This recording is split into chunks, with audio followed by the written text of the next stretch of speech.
it goes out really. And the cosplayer, her name is Mia, and she's somewhere. Really hard to see, there's a lot of light, but thank you, Mia.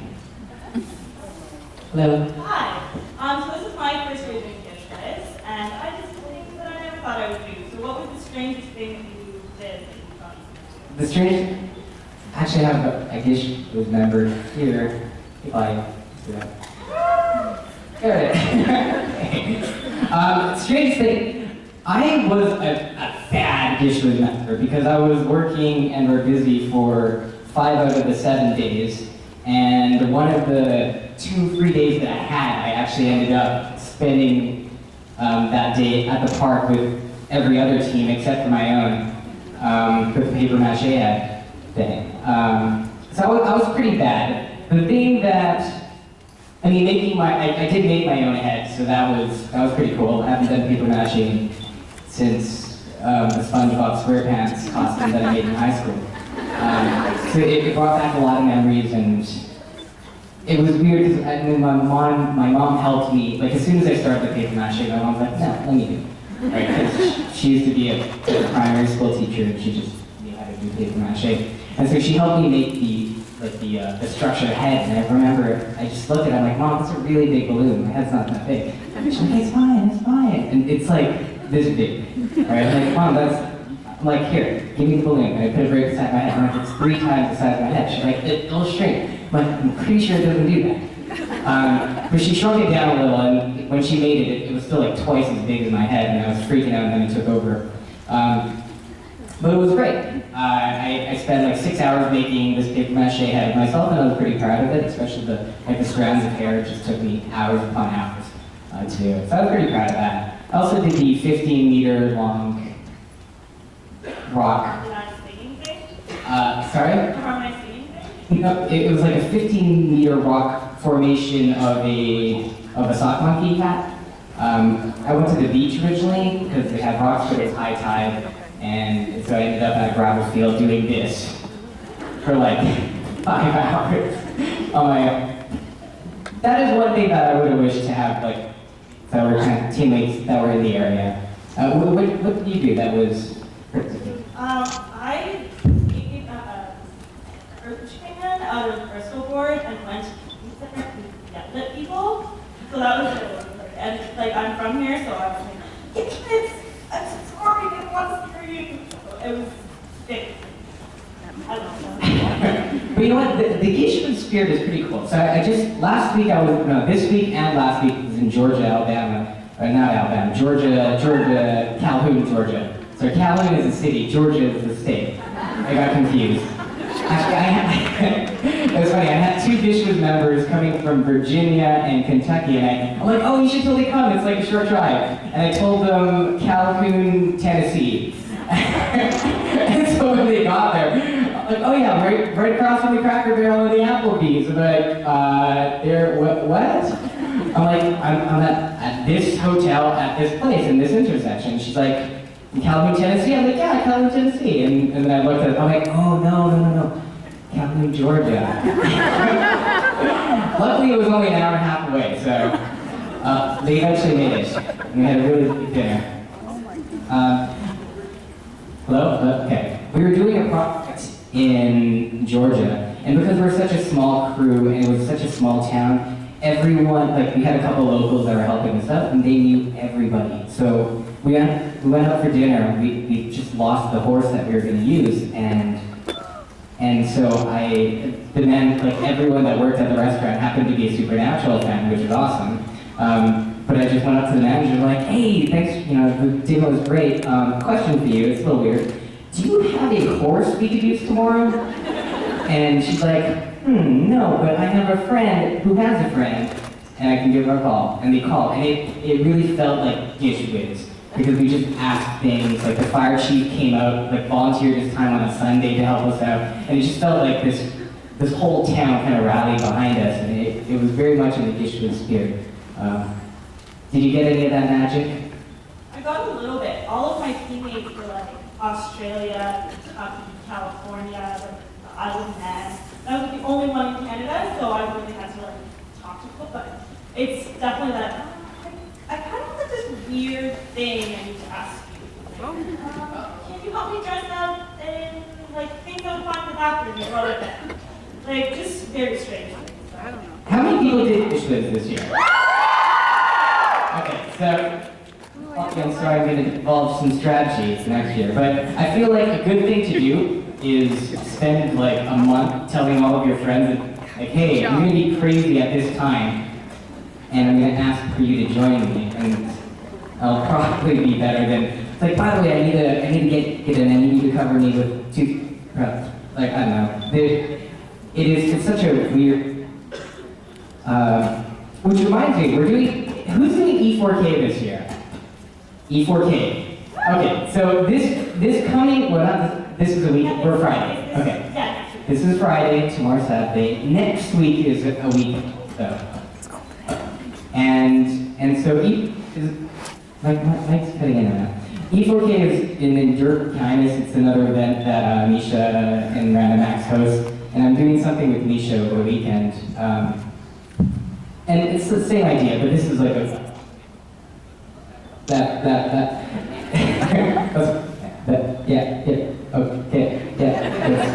let's maybe switch it up.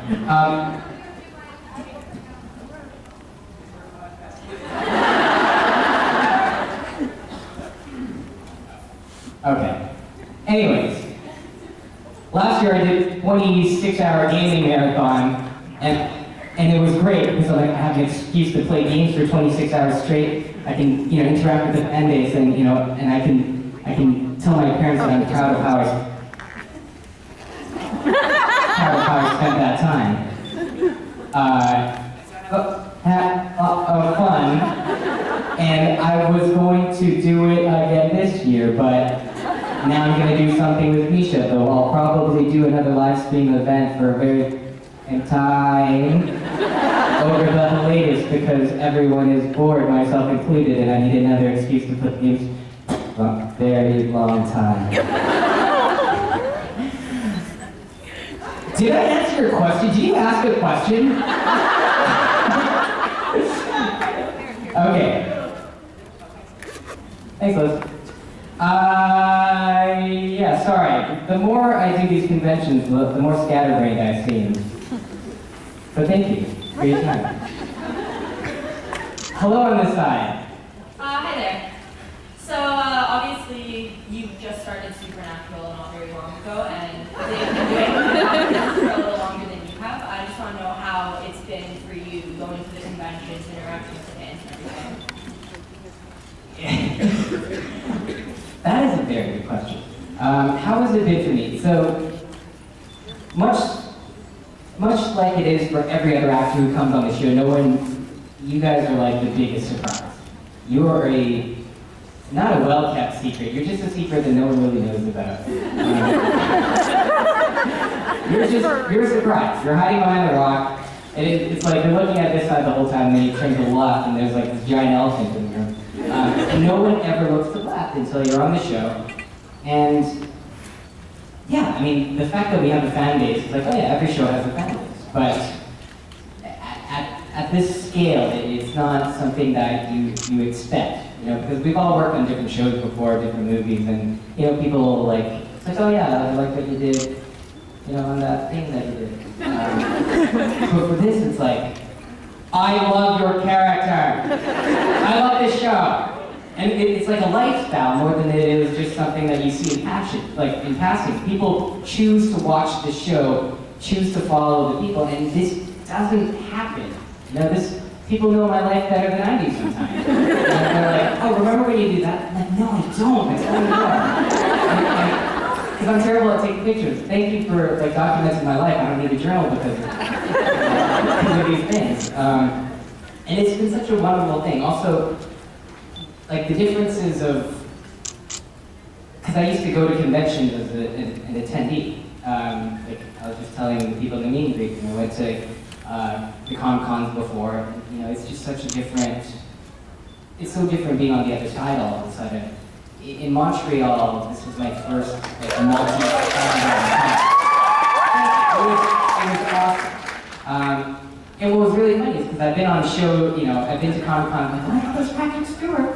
And there he was beside me, right? And we're both, at the autographs table, and I'm in my Princess Bubblegum wig. And I'm just like talking to people, and every now and then I'm just,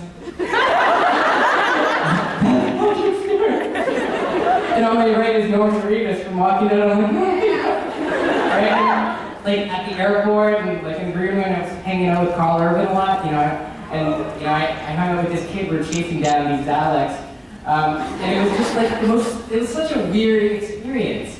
And I remember all the photographers there, and they're like, this is weird.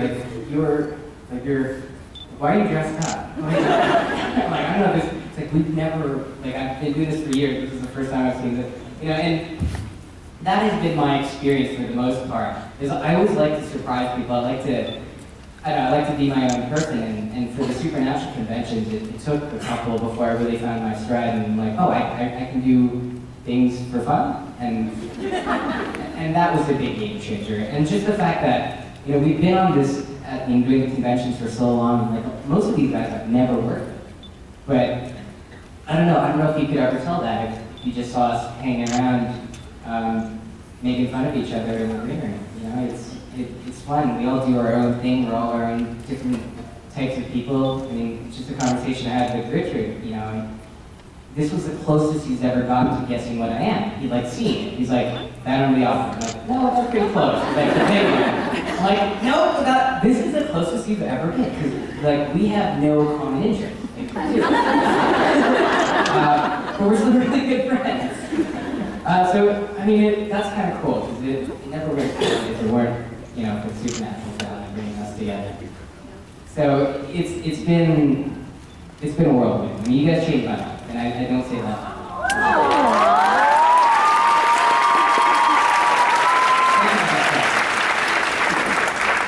Hello. Hi. First, I just want to say that your craziness never seems to inspire me. Craziness, is that the right way to put it, though? I mean, okay. What I like to always remind people is that normal is relative, and aren't we all weird in our own way? Have you ever met,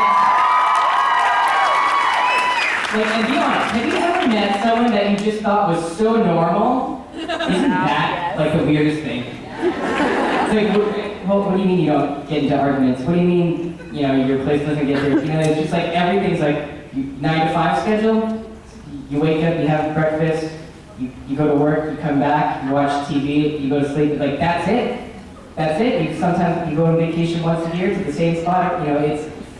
There's a point where normal gets so weird, and those are the weirdest people I've met. And there's only one guy I've met in my entire life that I thought was so normal. He was weird. We're all different. We're all unique, and we all try to generalize ourselves into different pockets. But I think everyone is weird. We're all weird. Because this is my normal. Hey, sorry. Continue with your question. What was it? Very well put. My question is that which fictional character has influenced you or meant the most to you in your life? The one that I grew up with was, there's a couple. I'm gonna say Goku from Dragon Ball. Because, and it didn't occur to me that I actually hadn't watched the entire series because, as a kid, you just, every time you can, you watch it, right? When it's on, you watch it. And so I always missed bits and pieces, but it was always the same, It's a really good-hearted character that's always trying to do the right thing, and even by the end of it, he wants to be strong for himself, but he has to defend the people, and in the end, he chooses to be dead because everyone's always trying to get him. Right, and it's just being good, and I don't know. It's just those basic core values that I hold. And the way I grew, my biggest influence in my life was my older brother, and it's because I hated him so much. and I'll be honest, I never thought I would say this, but he was, he was a bad kid. He wasn't even that bad, but in my head, he was the worst person you could ever be.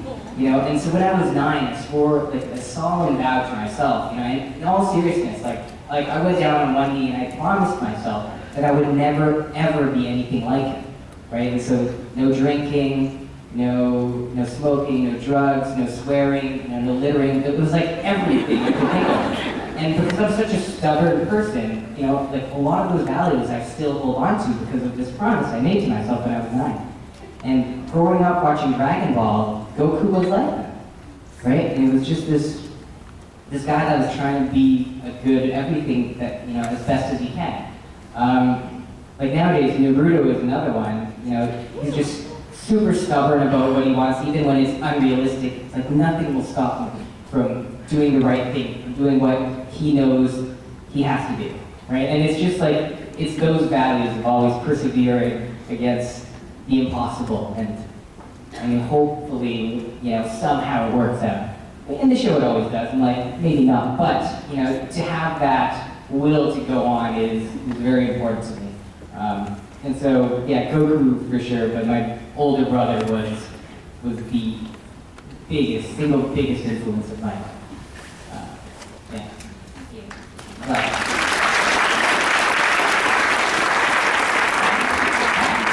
I'm a huge Akira fan, and I wanted to say that you make the best cameo ever.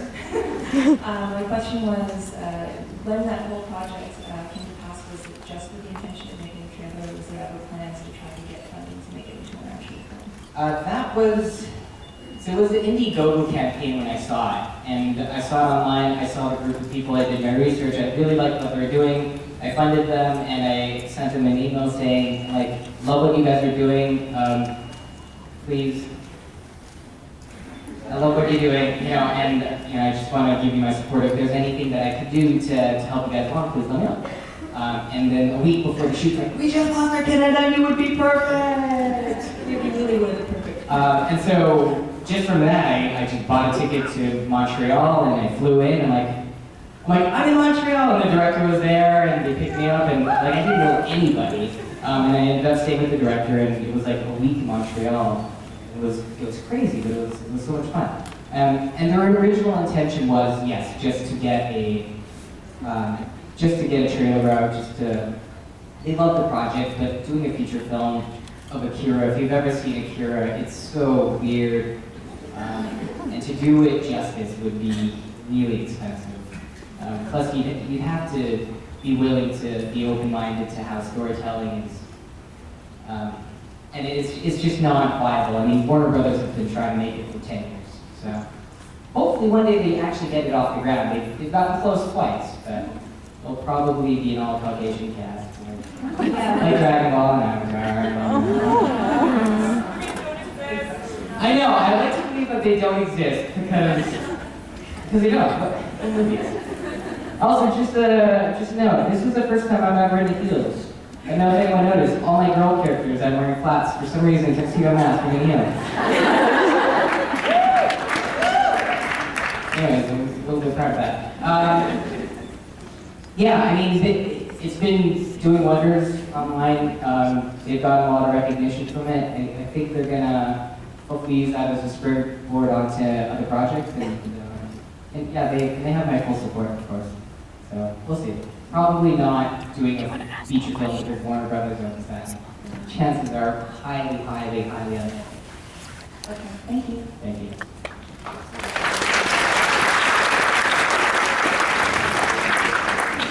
My friend Tara, who's in my Women of Letters group, so all people from Syracuse come find us. The Women of Letters? Yeah!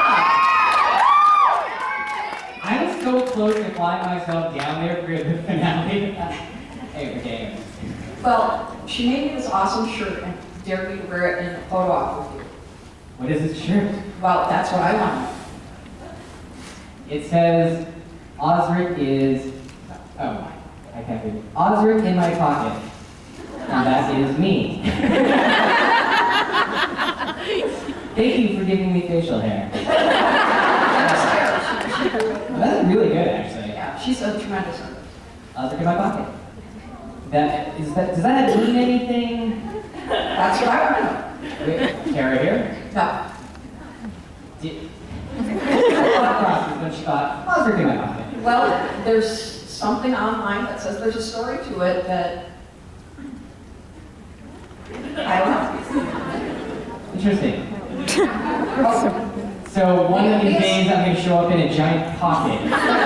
and they'll understand even if I don't. And they're like, I'm in pocket, guys. I'm like, oh, I'll drink in pocket, I get it.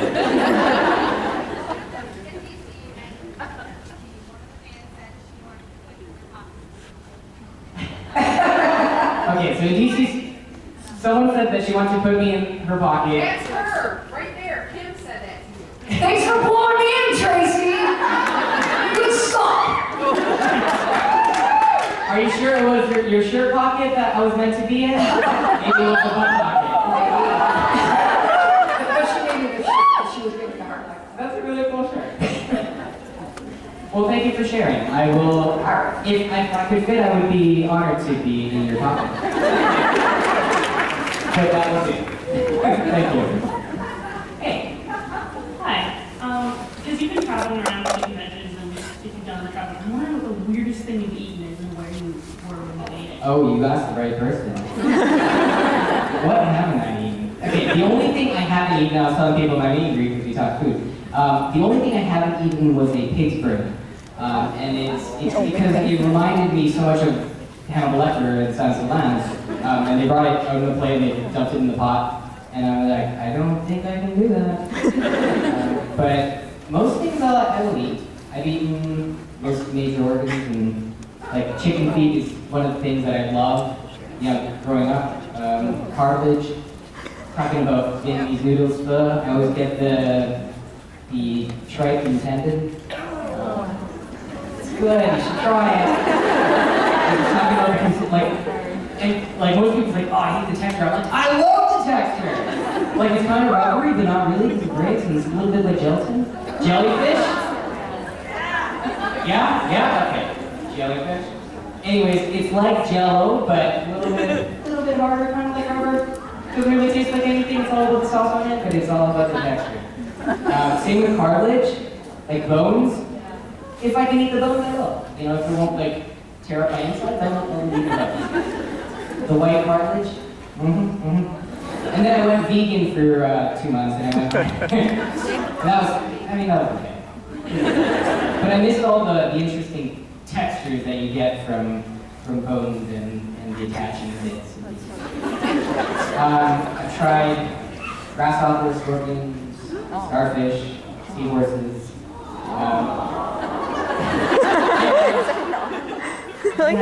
One thing that I do regret was a silkworm, and it's, I know, right? What was I thinking? It's like this fat, right? I'm like, oh, it'll be like the scorpion. It doesn't taste like anything it looks like. And it tasted exactly what it looked like. It was so bad. I bit into it and it exploded in my mouth. So I was just like, okay, this was a mistake. I'm not going to eat the other two. That was the only thing where I just thought it was just like, I needed some sort of, spices. Let's see, what's the grossest thing you've eaten? I don't know if I go with gross, but I've eaten some sort of like weird stuff. What constitutes as weird? I accidentally ate moose one time and said that it was salami. We're in Canada. I had something interesting in summer when we went on a trip and I had cuttlefish in an ink sauce, and the sauce was literally black and it dyed your mouth, so you looked like you were dying of the plague. Cuttlefish with ink sauce, that's like squid? Yeah. It's kind of, but it's squishier. Yeah. That sounds good. I'm pretty sure I've had that before.